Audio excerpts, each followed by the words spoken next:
An orangutan can meet your eyes with the calm of an animal that has spent its life above the forest floor. Hold that stare for a second, and the usual cartoon of apes starts to fall apart. Chimpanzees, in our heads, are noisy political animals, always moving, always negotiating the crowd. Gorillas arrive as ground-bound heavyweights, beating their chests and guarding the group. The orangutan went another way: solitude, quiet, and the canopy. Even the name says it. In Malay and Indonesian, orang means person, and hutan means forest. The forest person. For centuries, local peoples told a sharper story. Orangutans could speak, but kept silent so humans would not put them to work. Then scientists began studying these red apes, and the old joke stopped sounding so silly. Their genetic makeup overlaps with ours by about 97%. They are part of our close family. A close branch of that family made the canopy its world. The ground was treated as a bad bargain. The roof of the rainforest became home.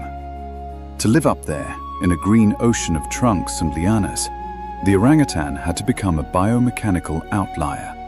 This is one of the most secretive great apes on Earth, the shaggy Buddha of the Asian jungle. It is also a record holder, the largest tree-dwelling mammal alive.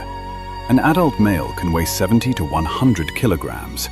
In captivity, with no long search for food, some pass 130 kilograms. Now put that body 30 meters above the ground. 100 kilograms of bone and muscle cannot gamble on a snapped branch. The answer is anatomy. Watch a macaque or a gibbon and you see speed, leaps, clean arcs through air. An orangutan rarely jumps. It is too heavy for that bargain. Instead, it travels as a climber that refuses to rush. A hand reaches, a foot locks on. The whole body shifts only when the next support is already tested. In practice, an orangutan has 4 grasping limbs. Its feet carry a long, opposable big toe, able to curl around a branch with the strength a human hand brings to a metal bar. The arms are the giveaway. A male about 1.5 meters tall can stretch nearly 2 meters from fingertip to fingertip. Those proportions look extreme on the ground. In the canopy, they are the point. Long arms let him reach the next tree without dumping all his mass onto the thin outer twigs. He spreads the load. One hand on one trunk, one foot on another, the free hand already searching ahead. His hips help too. They rotate with the looseness of our shoulders, so a leg can swing out at a hard angle and catch a life-saving vine. But movement is only half the engineering problem. Night is the other half. Before sunset, an orangutan usually builds a fresh bed high in the trees. In 10 to 15 minutes, flexible branches become a platform and soft leaves become the mattress. Then comes the part no heavy animal should make look easy: sleeping above the ground for 12 to 14 hours. With hands and feet wrapped around the structure, the grip helps keep the body anchored while the brain drops into deep sleep. There is one blunt exception. On Sumatra, the ground is a dangerous bedroom because Sumatran tigers live there, so orangutans avoid it at night. On nearby Borneo, there are no large predators in the same role. Some 100-kilogram males do not bother climbing back up. They build a branch mattress on the forest floor and sleep there. Their size leaves them with little to fear. But scientists now see ground nests more often. Often, the reason is darker. The forest is being cut down fast. With the tall trees are gone, the forest people lose the very architecture that kept them off the earth. They sleep on bare ground because the canopy has been taken away. That slow, elevated life hides a stranger secret in the body itself, a switch that can change a male until he is almost unrecognizable. In most familiar animals, adulthood gives males the same basic stamp. A lion grows into a lion with a mane. A male gorilla grows massive and becomes a silverback. Within one species, mature males usually converge on the same adult shape. Orangutans break that rule.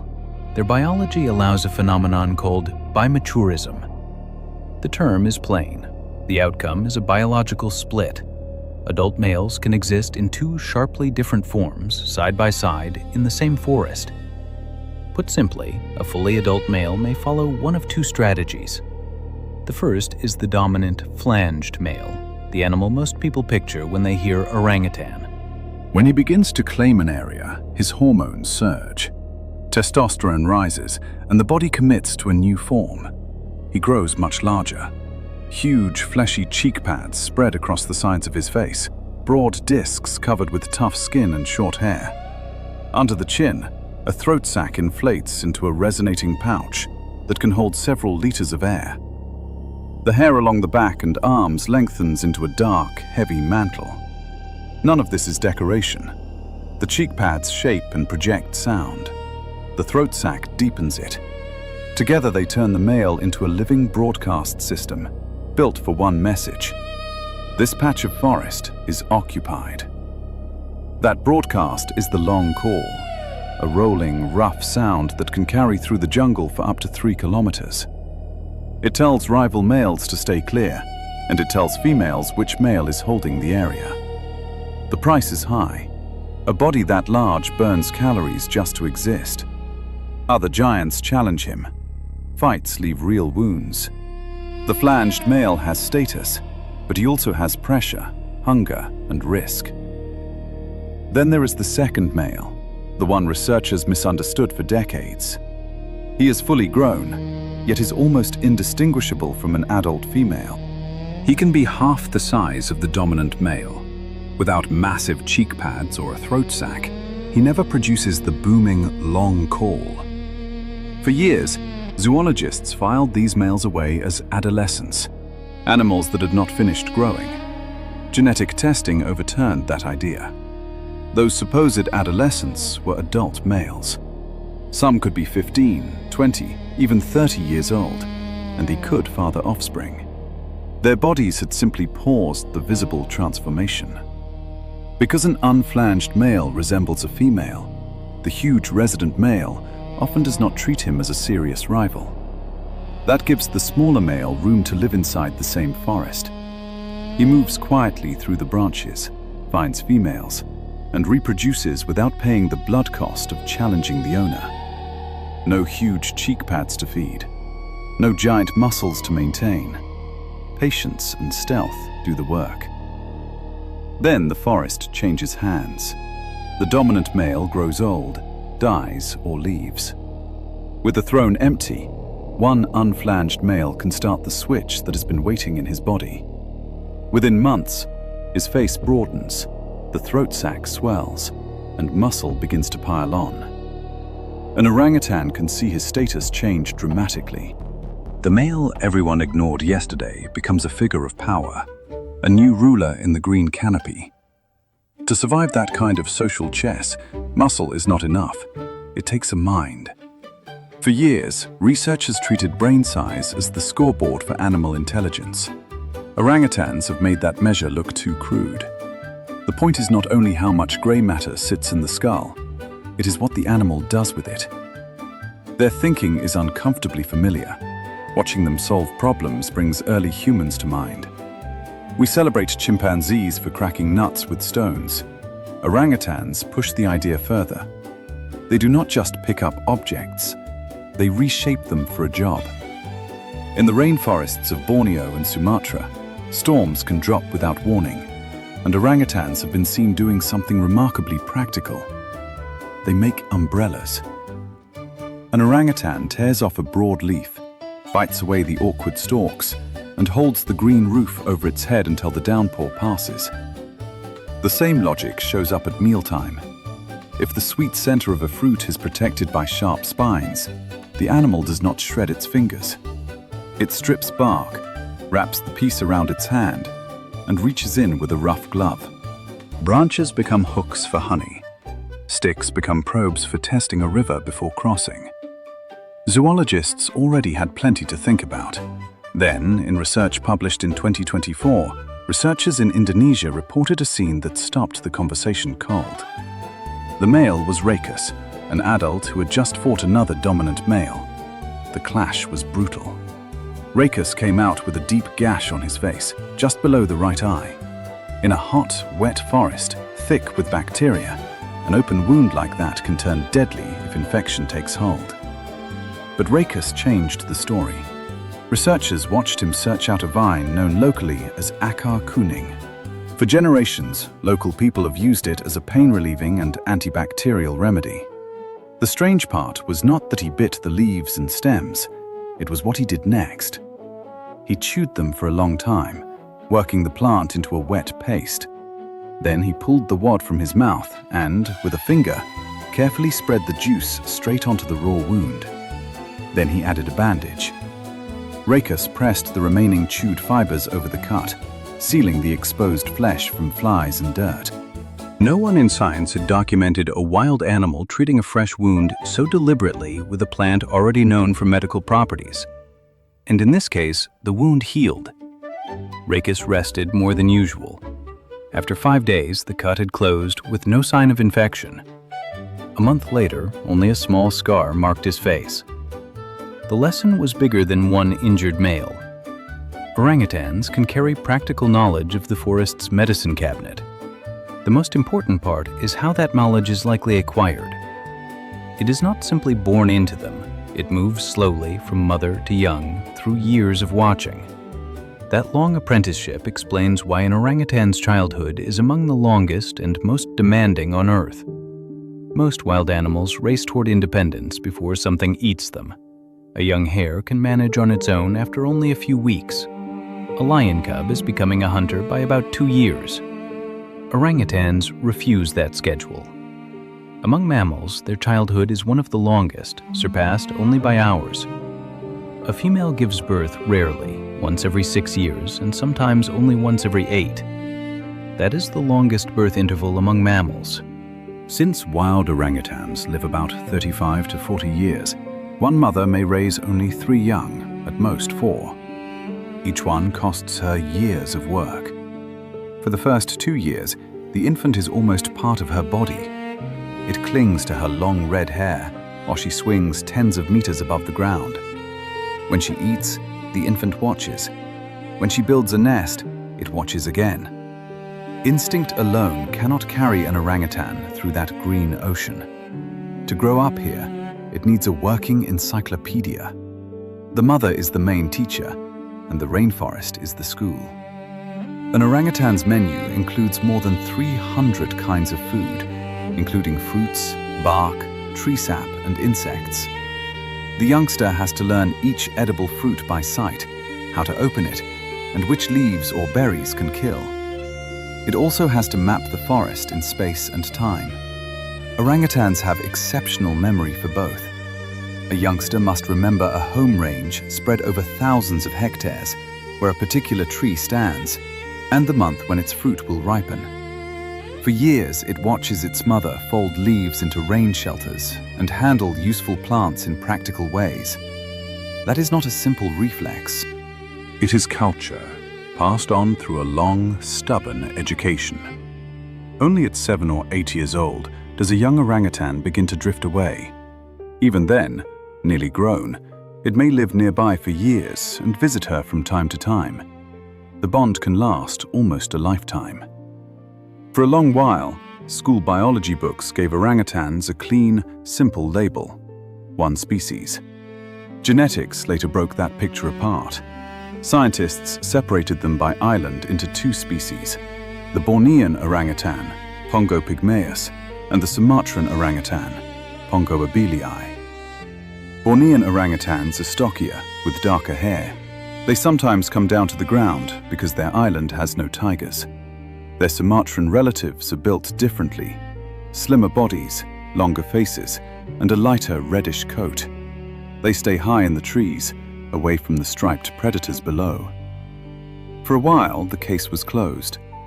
The forest people had been studied. The species had been sorted. Then, in November 2017, the map changed again. Deep in the rugged mountain forest of northern Sumatra, in the isolated Batang Toru region, researchers identified orangutans that did not fit the pattern. They examined skeletons and skulls, then compared the animal's genetic code. The results stunned zoologists for a reason. These apes had split from their Sumatran neighbors. Science was looking at a third orangutan species, the Tapanuli orangutan, Pongo tapanuliensis. To name a new great ape in modern science is rare enough to make a room go quiet. This one is the Tapanuli orangutan, Pongo tapanuliensis, and its body sets it apart from the others. Its fur is thicker and curlier, a useful shield in the cooler mountain forest. Dominant males carry flatter cheek pads covered in dense down. Females often grow visible mustaches and little beards. Then the celebration ran into the count. In the wild, only about 800 Tapanuli orangutans remained. 800 lives for an entire planet. That makes them the rarest great ape on Earth. Their whole world is squeezed into barely 1,000 square kilometers of forest. There is no spare forest waiting beyond the edge. Their home is shrinking. Finding food as a 100-kilogram ape is a daily problem. Fruit can make up as much as 90% of an orangutan's diet, but a rainforest does not stock itself like a store. One tree ripens now. Another ripens months later. The next may stand far across the canopy, hidden inside the same green wall. So the orangutan survives by remembering the forest in layers. Its brain holds a moving map and a botanical calendar at the same time. Across several square kilometers, it keeps track of thousands of trees. It remembers where they stand, which trees flower, when fruit begins to form, and which month is worth the return trip. Miss that timing, and the meal is gone. Yet in this careful life, one fruit can make an orangutan take risks it usually avoids. That fruit is durian, famous across Asia for smelling like rotten onion and old socks, while hiding soft, sweet flesh packed with calories. Orangutans want it badly. The catch is built into the fruit. A durian is wrapped in hard, sharp spines, and the best ones hang high in the branches. An orangutan cannot simply grab and pull. First, it protects its hands. Large leaves, or sometimes pieces of bark, become gloves. Then it clamps the spiked ball carefully and uses powerful jaws to break open the natural armor. Day after day, as orangutans swallow kilos of fruit, they do a quiet job the forest cannot afford to lose. They are the gardeners of the canopy. With the pulp go thousands of pits and seeds. As the apes move slowly through the treetops, those seeds travel kilometers away. After passing through an orangutan's gut, a seed is not destroyed. It leaves with a ready packet of fertilizer. Dropped far from the parent tree, the seed lands where there is more light and less competition, and a new patch of forest can begin. Researchers have shown this connection clearly. Some tropical plants depend heavily on orangutans to move their seeds. Without these red farmers, many heavy fruits would fall straight down and rot in the shade of the same trunk. The bargain runs both ways. Orangutans need the jungle for food and shelter, but the jungle, in its present shape, is also built by orangutans. And their talents do not stop with food or construction. After decades in the trees with them, researchers ran into a trait we used to reserve for ourselves. Orangutans have culture. They even have local ways of signaling. For a long time, culture was treated as a human possession, while animals were filed under instinct. A dog barks wherever it is born. Orangutans made that line much harder to defend. Long observations revealed a pattern too consistent to dismiss. Groups in different forests do not all behave the same way. Each community has local habits, and those habits pass from mother to child through ordinary daily learning. In some Sumatran forests, for instance, orangutans often work with sticks. They strip the bark away and use the clean stem as a probe, fishing sweet honey from wild bee nests or prying nutritious seeds out of tough fruit. Cross to nearby Borneo, and that routine mostly disappears. Orangutans there almost never use sticks for those jobs. The difference is not written in their genes. It is learned behavior, the kind that makes one group feel local and another feel foreign. Move a Sumatran orangutan to Borneo, and it would arrive with habits the neighbors do not share. But their sharpest trick shows up in communication. They do not speak in words, yet they have regional signals understood by their own group. When an orangutan is frightened or warns others about danger, such as a clouded leopard or a human, it makes a sharp kiss squeak. Then it grabs a handful of broad leaves and lifts them to its lips. The warning call goes straight into those leaves. In many animals, a deeper call is read as a bigger body. Leaves change the sound, dropping the orangutan's voice lower than it would be on its own. The result is acoustic bluffing. A smaller animal can advertise itself as a larger one. That demands more than noise. It means using an object to alter how another creature hears you.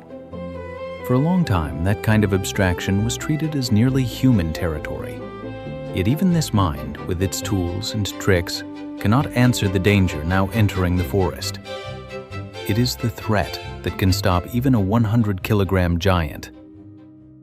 Orangutans have learned to cheat gravity, build 30 meters above the ground, treat wounds, and pass knowledge across generations. Every one of those skills belongs to life in the trees. Evolution did not prepare them for humans. Check the label on a cookie, a jar of chocolate spread, a bottle of shampoo, or a bar of soap, and one ingredient is likely to appear: palm oil. It is cheap, flexible, and wanted across the world. Its price is hidden in the forest. To plant endless, even rows of oil palms, companies need land. They take it by cutting and burning ancient tropical forest in Indonesia and Malaysia. The orangutan's home for thousands of years disappears in flame and smoke. A giant built for the canopy is suddenly stranded. When the trees around it are felled or burned, it cannot simply walk away. On the last surviving trees, orangutans can be trapped above ground with nowhere safe to go. They stay there until hunger starts to kill them. When desperation finally drives them into plantations, food is not the only thing waiting. Farmers see the apes as pests, and some meet them with guns. The cruelest damage falls on the young. On the black market for exotic pets, red-haired orangutan infants often have buyers. To take one, poachers have to kill the mother. She will not hand over her baby, not once, not under any circumstance. She guards it until her last breath. That is how Indonesia ended up with thousands of orphans. And then another kind of human enters the story: volunteers and veterinarians trying to undo human damage. The rescue begins in forest schools or rehabilitation centers. Remember why that matters. An orangutan childhood can last up to 8 years. Without a mother, an infant is not a half-trained wild animal. It is dangerously untrained. It cannot build a sleeping nest. It does not know which fruits are safe. It has no proper fear of venomous snakes. So people step into a role no person was meant to fill. Volunteers carry the orphans, guide them on ropes, show them how to shift their grip from one branch to the next, and bring in rubber snakes so fear of predators can be learned before the real test. Years go into this. Humans have to teach an orangutan how to be an orangutan. Graduation, however, exposes the hardest question. Release them where? Untouched forest is disappearing. Suitable habitat keeps tightening around them. If this destruction continues, and if we do not push producers toward responsible palm oil, our generation may be the last to see orangutans alive in the wild, rather than only in pictures. Put an orangutan on a conservation list, and the label still misses the point. These apes are a living mirror, held up to our own deep past. Their lives make a hard argument. High intelligence does not have to arrive with conquest, frenzy, or violence. An orangutan can be brilliantly clever, make tools, use remedies for serious wounds, use acoustic tricks, and pass a complicated culture to its young. Then it can spend its life quietly, with no empire to build, only a forest to belong to. Losing them would not be a tidy edit in a biology textbook. It would mean losing some of the finest engineers and gardeners in Asia's rainforests. Without them, that living system loses part of the machinery that keeps it standing. The orangutan is the rainforest with a pulse. If that pulse goes quiet, the forest changes with it. Thank you for taking this long walk through the green canopy with us and for staying to the end. If this story changed the way you see orangutans, carry that view beyond the screen. It is what keeps this work moving. We will see you on the next journey. And remember, the living world is far stranger than it first appears.